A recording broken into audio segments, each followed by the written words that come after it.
The worst year for a lot of us for our mental as well as physical health. So joining us this morning is best-selling author, coach Lisa Goldenthal. Hello and welcome. I'm Lisa G, your host.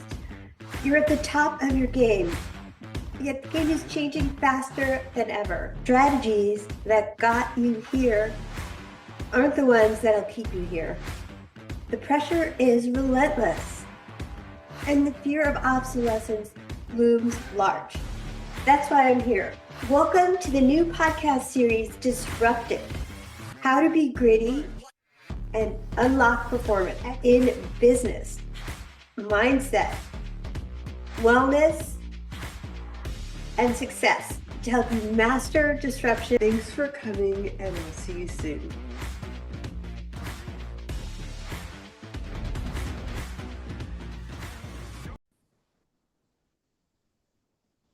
Welcome back to WholeCEO with Lisa G. I am thrilled to welcome a very special guest to the show.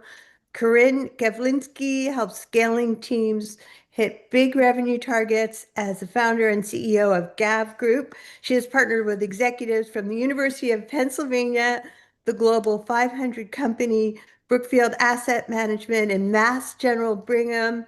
For 2 decades, she has worked in executive positions for high-growth businesses, which is how she ended up go-kart racing with the former CEO of Starbucks, Howard Schultz. I want to hear that story, Corinne. Absolutely, Lisa. Thanks for having me today. Oh, it's a good story, I'm so thrilled too. for this conversation. Okay, huge fan. I was just actually watching Howard Schultz on LinkedIn Live the other day. Can we talk about that topic before we dive into the fun stuff? We sure can. I was in my formative years and was working for a very large credit card company at the time that I met Howard. And we were embarking on what was then a groundbreaking program to bring to life a credit card that did more than one thing, was more than just a payment vehicle. I'm dating myself a little bit, and as we were doing that, we were assembling a very large team of individuals, and we met out in the headquarters in Washington State. And so that was how I came to meet Howard. We kicked off the program. I was leading the initiative from our bank side, and I was working with all of the colleagues at Starbucks to bring this program to life. We did a team building exercise late at night and went go-kart racing, had a few drinks, ate a little food together. And sure enough, I got a chance to race him around the cart. Wow, what a memorable, fun experience. Thanks for It sharing was. that with me. I love it. I mean, I want to dive into some leadership topics too. So let's jump in with what is the cost of lazy leadership, in your opinion? Yeah. I was once a lazy leader. And so I've used this phraseology a lot with clients and on LinkedIn and other places that I speak. To me, lazy leadership is not about an accomplished leader actually being lazy or not doing real work.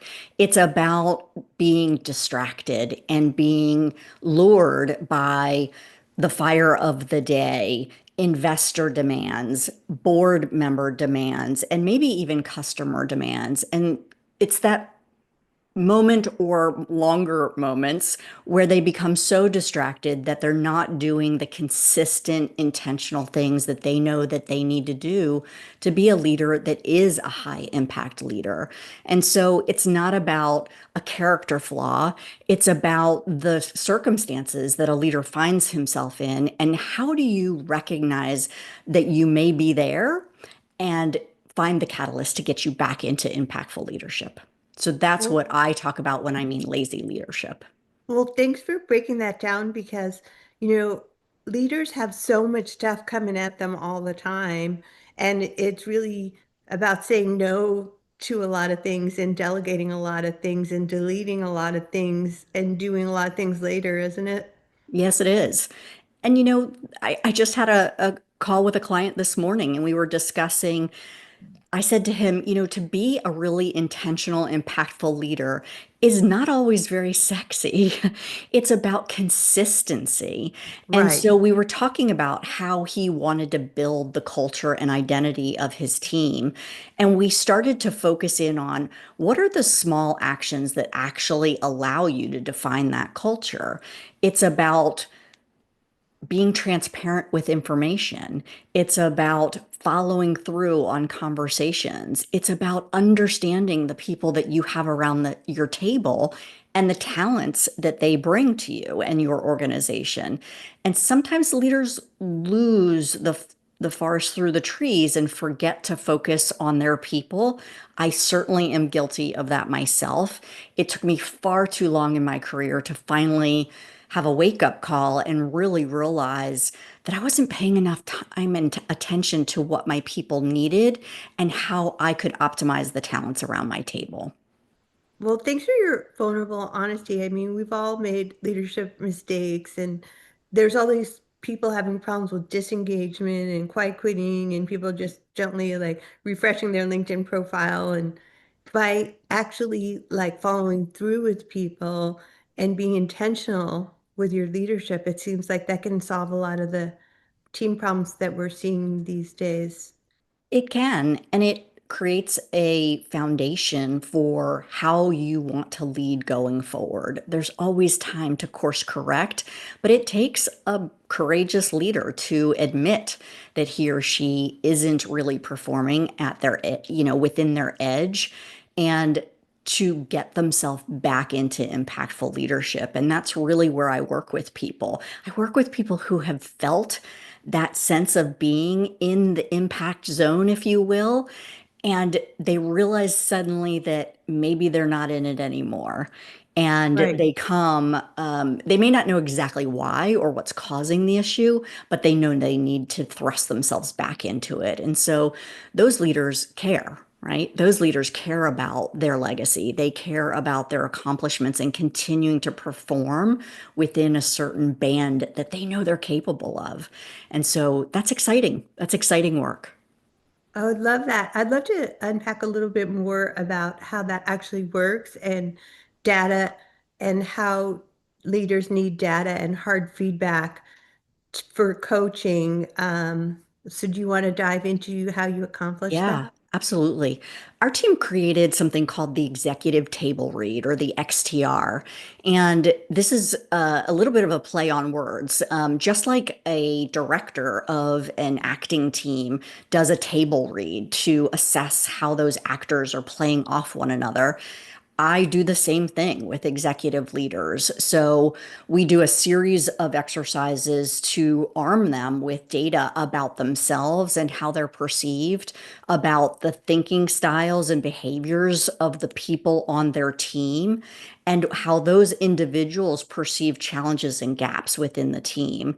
And then that information is presented to the team at large. And we work through a series of exercises to really define for that team what behaviors are essential for success in the roles that they have and for the goals that they have for that given year. And I work with the teams to define that so that we can then measure how they think they're performing. We take a baseline measurement and then we hold them accountable and work with them 90 days later to assess whether they've been able to make improvement in the things they said they needed to be focused on. And so, in this way, I have been to countless offsite events, Lisa, countless team buildings, team development exercises, and they are wonderful and they serve a purpose. But I can't tell you how many times I have gone to one where we've never spoken about it again. All of the work that we did was put on a shelf and never referenced or taken off that shelf. And it's kind of throwaway. And our aim is to make sure that it is not throwaway, that the data is actionable, that the team comes away with a foundational understanding of how everyone comes to the table a little differently with different behaviors, different thinking styles, and they themselves define what is important for success and how they feel they're doing against those measures.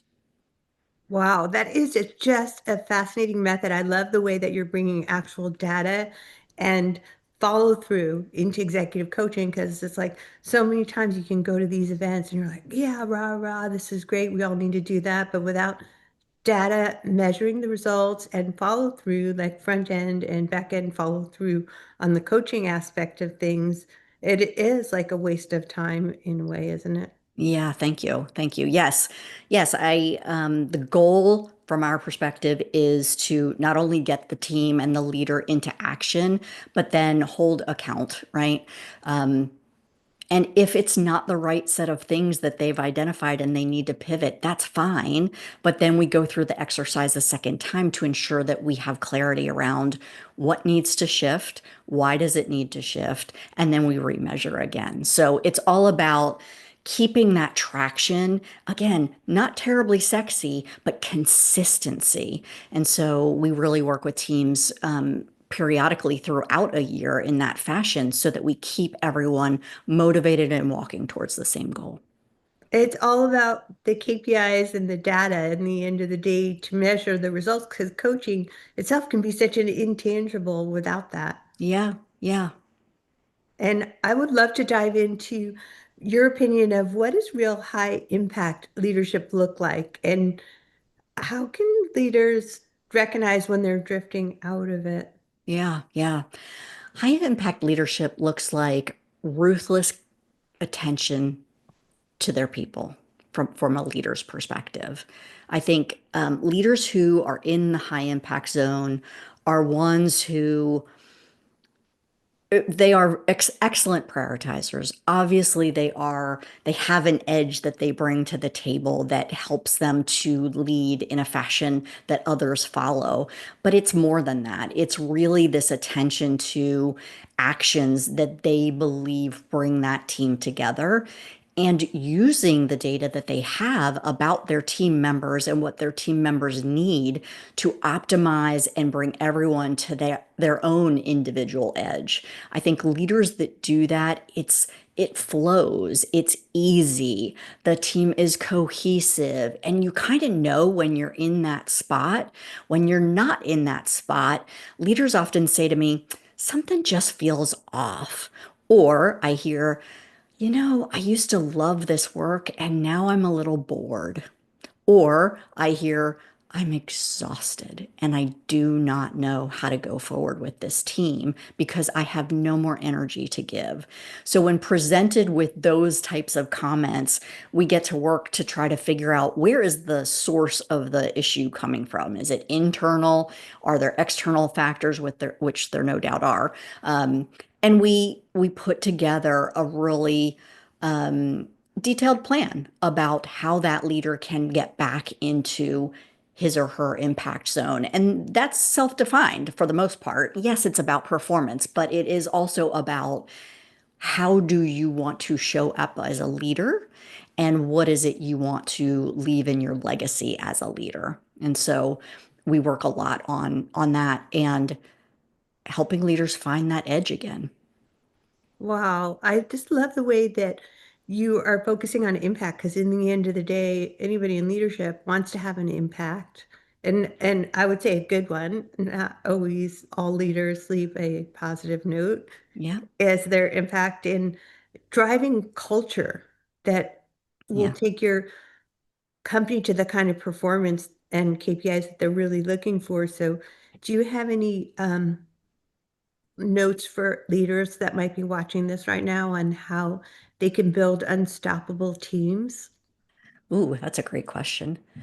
I just had this conversation with someone this week. So maybe this will answer your question for leaders that might be listening to this.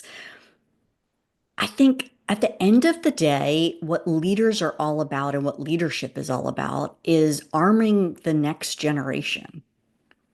And if we ourselves are not modeling the behavior that helps inspire and grow those that are on our team and have a pathway to succeeding us, what are we really doing?